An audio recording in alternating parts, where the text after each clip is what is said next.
The Met Gala is an annual fundraiser to benefit the Metropolitan Museum of Art's Costume Institute in New York, formerly considered the world's most prestigious and glamorous fashion event and social gathering. Now it looks more like Mardi Gras. Comedian and culture commentator Alex Stein is here to play fashion police with me. As a fan of Prime Time with Alex Stein, I've seen a lot of bold ensembles from you, Alex, but some of these style choices are giving desperation. What was your first reaction when you saw some of the carpet? Well, I've worn the tuck-friendly bathing suit from Target, and I've done it all. I've donned it all, so I know what it's like to, put on an outfit for effect. So I get what they're trying to do. But, I thought I kind of had like a demonic feel, like a mid-summer's night dream vibes. I don't know. It just seems kind of like Lost in the Woods. But what really stands out is that what was going outside of it, there's all these protests and stuff. So like these people are having the most ultra posh event ever, and then outside of it, like the city's crumbling. So it was really kind of a weird dichotomy. Oh my gosh, and I forgot.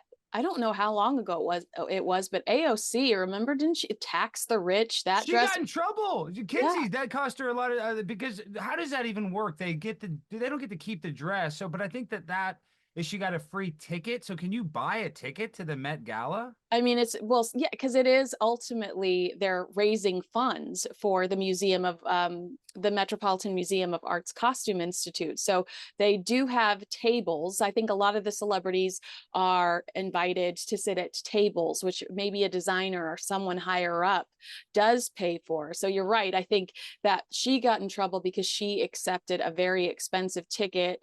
And I haven't seen her since that. Yeah, that's No, she's not gonna go there. She's gonna stay away. But she wore that dress, and where you and I are still talking about the dress, so obviously it had the intended effect. Like we can't, and people will say, a lot of people in the conservative world to say that AOC is not pretty. She's objectively very attractive and very pretty. I think that's one thing that a lot of people tease her, and I think that's why she's also successful is that she is attractive. But that's neither here nor there. That dress had a lot of effect. But when you come to the dresses this year, I don't know. I didn't really like anything that I saw. Nothing really stood out and really kind of blew me away. Okay, I well, the guess you'd theme say. was Sleeping Beauties, reawakening Okay. fashion, and so I guess the dress code they also said was Garden of Time, whatever that means. Does that mean like the seed is like not the seed is just almost? I don't know, like I don't know what like Garden of Time means. But let's jump into looks. But let's start off with Nepo baby Amelia Gray Hamlin. Yes. Now, I this saw this. I looked at this. You sent me the pictures. Her wearing that dress with the roses. It gives me a Blind Melon, like a music video from the 90s vibes when I see that. Kind of Bumblebee vibes. But I guess it kind of matches the forest vibe. So really, it's not that bad. I mean, I'd say what a 6.5 out of 10. I mean, nothing too crazy, but okay. still, I guess it's okay. Like it has a nostalgic feeling for me, like I said. So yeah, it's not I don't want to give her like a 2 or anything. I'll give her is that a D? A 60 is 5 is a D, so I'll give her a D. I'm loving it. So who do you think had to blow up? I mean, this is a blow up dress. Who do you think is on their hands and knees blowing up this dress for this random person? Well, I don't know that much about clothing design, but I've bought a lot of weird blow up costumes, and a lot of them come with an automatic pump. So I wouldn't be surprised. There's somebody. I just promise I've had worn costume. That's the thing is really, if you really look at her outfit, let's be real, it's just like an Amazon costume. I A mean, hundred I bought percent. more. That's what I'm saying. I bought all kinds of inflatable costumes on Amazon. You blow it up, it makes you look like a fat person, makes you look like an alien. So I mean, really, that's not that great. I mean, that technology exists. I've used it. It's not that technical either. Okay, so Lana Del Rey, I do not have an issue with this. This was on one of the worst dress lists. She looks like a little, she looks like a forest. I'm not necessarily, I don't hate this. I see this, the artistic, contribution here. I saw that Daily Mail did say that she was one of the worst dressed, and I have to agree. I even thought the dress was flattering. You know what I mean? I thought it looks kind of good. I mean, the top, she's covered in the fishnet, but like the rest of the dress is flattering and it matches the theme. So they always want to hate on Lana because they say that she copies Taylor, and she probably does copy Taylor a little bit, but why not? Taylor's super successful. I mean, how many ideas can you come up with? There's only so many themes, so many colors, so much stuff you can do. So if you see somebody being successful, I don't hate on her for trying to emulate somebody else's success, but I like the dress. I don't think it's the worst dressed. Right. And They're BFF, Taylor and Lana. So I have no problem with that whatsoever. But you Girl hear power. that though, right, Yeah. Kinsey? You know that conspiracy. I'm not against that either. Like, why wouldn't Taylor's super hip? Like, Taylor's kind of a. I mean, once again, I get annoyed by Taylor Swift because all they do is talk about her at the football game sometimes. But she is incredibly talented, and she has a way of changing culture. So you almost kind of, almost have to. You're kind of in her wake sometimes. Also, while we're on the topic of Taylor, I am wildly pleasantly surprised that she hasn't tried to get involved in this year's politics in this year's presidential election. I'm kind of appreciative of the fact that she's sitting this out. I wonder if she's just not enthusiastic about anyone, or did she learn her lesson? Well, Kinsey, I mean, other than I guess Joe Biden is running with Kamala Harris, but Trump hasn't even announced his VP. I mean, we have 6 months, I believe, exactly to the election. So let's pump the brakes on, patting her on the back because very easily she makes one tweet and it's like a week before the election or a month before the election. That's when it really matters. Now people are going to forget about it. They got bills to pay and, children to take care of. But I hope she kind of stays out of it. Now that she's with the Kelsey brothers, they probably, she doesn't have to be some right-wing conservative, but she probably kind of sees, the picture a little better and realizes maybe Joe Biden is not as well liked. But who Well, knows? Who I knows? love that you said Kelsey brothers because that's a menage a trois that I've never wanted to visualize. Doja Cat, just go off because I have so many thoughts that I'm not even mentally prepared to say out loud when it comes to Doja Cat. I mean, aside from her outfit, she's just kind of an odd character.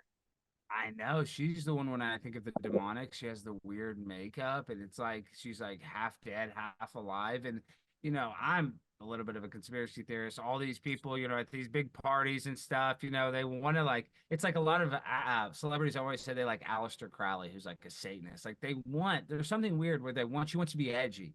So Yeah. she's like, I'll be into like anti-Palestine, Judaism, anti-Christianity. They go like Satan kind of. So she has demonic vibes. I don't know how else to describe it. And she's doing that on purpose for the effect. And it does work because I just look at her and I'm like, gosh, I need to swipe my phone left or right because this is giving me like, scary movie vibes. All right, but I totally agree. And the choice of outfit, just basically wearing a wet, very long t-shirt. Why, what, hello? I don't even know where to go here. I just like you've got a beautiful body, and those are definitely stripper heels. This is the Met Gala. I think you hit the nail on the head earlier when you said she looks for attention. She does things for attention. Is that the outfit choice here, you think? Well, she kind of has the John Fetterman vibes too, where he wears like the hoodie with it, like she kind of wants to purposely, even though she is wearing probably the most expensive designer or whatever, but it still looks kind of tacky on purpose. Like Fetterman, he wears the hoodie. So I don't know. I mean, if she wanted to look and play the part, she would have worn something like elegant. She didn't want to do that. She wanted to be the opposite of elegant. Kinsey, who was the best dressed male there? Yeah, I didn't see that picture. Well, who do they even consider? Do the men wear suits or do they wear goofball costumes too to look like idiots? There are some guys dress quirky. Barry from Saltburn dressed up a little bit like Alice in Wonderland with his girlfriend Sabrina Carpenter.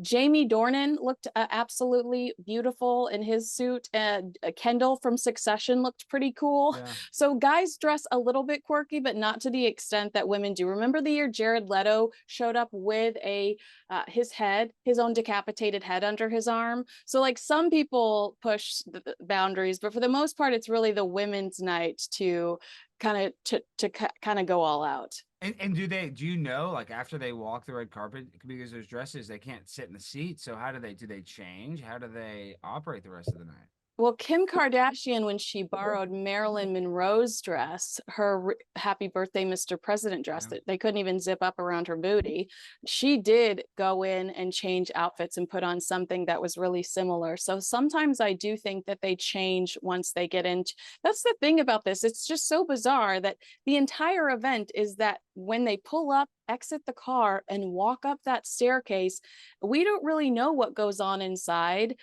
It's supposed to be super secretive, but so much is made out of this green, red/red carpet, and I don't know. Like I'm not into this. I'm not into this whole thing. And that's why I wanted to talk to you, because I knew you'd Yeah, these probably meet me elites. there like, what is this? No, Kinsey, it's annoying. These elitists, they sit in there and they just, they're so out of touch with reality. It's like kind of like I used to love Howard Stern. Howard Stern interviews Joe Biden, and whether you like Joe Biden or not, he doesn't ask him one hard question.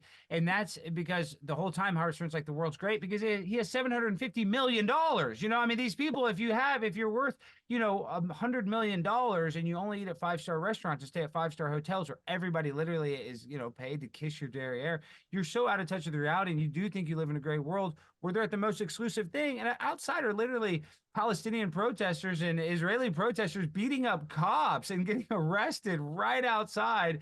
And they're just oblivious to it all. But at the same time, Kinsey, ignorance is bliss. And I'm kind of jealous that they live such a lifestyle that they don't know all the bad things that are going on. Sometimes I'd like to plug into that fake world and not have to worry about, bills or car insurance. But at the same time, I just hate that it's so elitist. It seems like every year around this time, Meghan Markle's camp allegedly starts planning stories about why Meghan Markle was unavailable to attend the Met Gala. I've seen from Elle to Bizarre, I've seen so many of these headlines. First of all, I'd like to state for the record that Harry and Meghan are not invited. No matter how far the event has fallen, as we've been joking about since they've made way for the Kardashians, it's still not low enough for these two. But Alex, is Anna Wintour on the right side of history by seemingly aligning herself with the real royalty? Because in kind of rejecting them, she is siding with King Charles and Prince William. Do you feel like that is smart of her to do?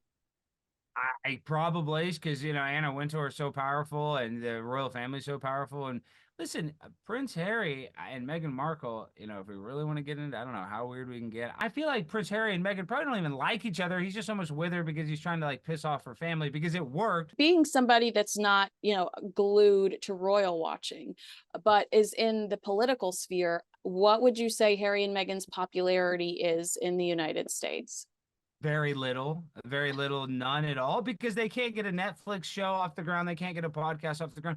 Podcasting, I've done it for a long time. It is sometimes taxing, but it's really so much easier than any other job. I mean, it'd be so easy to literally get in front of a microphone. They're in these, beautiful places, turn on a nice camera and record themselves having a conversation. They don't even have to be on camera. They could just do it in their pajamas. I know, but it just would be so simple to even, because they're such a nice place. They already live in a movie studio, basically. I'm just saying, and people would like it if it was, didn't have super high production. They'd be like, oh, this is almost like a reality show in a way, or them just talking about what's going on. But because they're constantly afraid of, they don't want even though they want the attention, they kind of don't want to say something or be scrutinized. So they're too afraid to even really speak in that long form of a format. That's what I personally believe. And that's why they can't come up with anything. So unless they're going to actually make something of substance, which they don't, I don't know, do they make anything? I mean, they've tried to do some documentaries, but have they actually produced anything successful, Kinsey? The only commercial success they've had is that reality style show, Harry and Meghan, that was on Netflix. But I think you're right. I think that they're not going to be vulnerable. They're not going to let their guard down. They're only creating content to help. Remember when JFK died and Jackie O started planting the Camelot seed? She did one interview and planted the Camelot seed. I always think about Meghan. Meghan is trying to create this narrative that doesn't exist about, how they're victims, this victimhood narrative, and they're fighting against the system, and they're the good guys, and they're going to win, and they're fighting for little people. But it's like, are you really fighting? You didn't leave the royal family to do charity work and live this selfless life. You left the royal family to star in a reality show, do a podcast so you could talk to Mariah Carey and Paris Hilton. You left the royal family so that you could basically go back to LA and have that celebrity life that you chased all your life, auditioning for Shakira music videos that you couldn't secure without Prince Harry. So I feel like she is utilizing these platforms like Netflix and no longer Spotify, but now Lemonada Media, to try to create that Camelot narrative of, this is our cozy home. This is our love story. And they're just not willing to be authentic and vulnerable. And that's why it's not popping off. And that's why people reject them, because their actions speak otherwise. And you've got people left and right quitting because they're bullies, allegedly, and rude to them behind the scenes. And that's not this peace, love, and, live, laugh, love home goods plaque that Meghan's trying to paint as her reality. Well, and Megan's mom she runs a yoga studio, correct? She is what? No, she doesn't. She does a lot of yoga, and she's like a Which I very. like. I'm not saying that negative, but I'm saying if you kind of have that yogi mentality, a lot of yogis, like she probably does want to do good, Meghan Markle, but like they also have this air of superiority. Like maybe if she did a show with her mom or something with her, I know she tries to include her mom, but like she excommunicates her own dad. And like, her dad's probably not going to live that long. She doesn't have to be best friends with her parents. Trust me. I get being estranged from a parent, but now she's at this level where like, you're so famous, you almost kind of have to be nice to your family, even if they annoy you or hate you. And it's not even necessarily she has to give money, but I know her brother goes on Big Brother in Australia and trashes her. It's like maybe just try to be nice to your friends and family and then, be more self-deprecating. These people aren't very self-deprecating at all.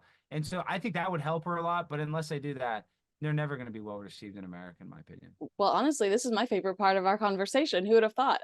Alex, Yeah. how can people keep up with you? Because I am so grateful. I'll just tell you this really quickly before we wrap. When we do this type of stuff all over the world, we're supposed to log into this digital green room. And Mhm. whenever I log in behind you on Rita on Sky News, when I log in any other time, they'll be like, "Hey, Kinsey, can you hear and see the show?" And I go, yes, okay, can you scoot a little to the left, whatever.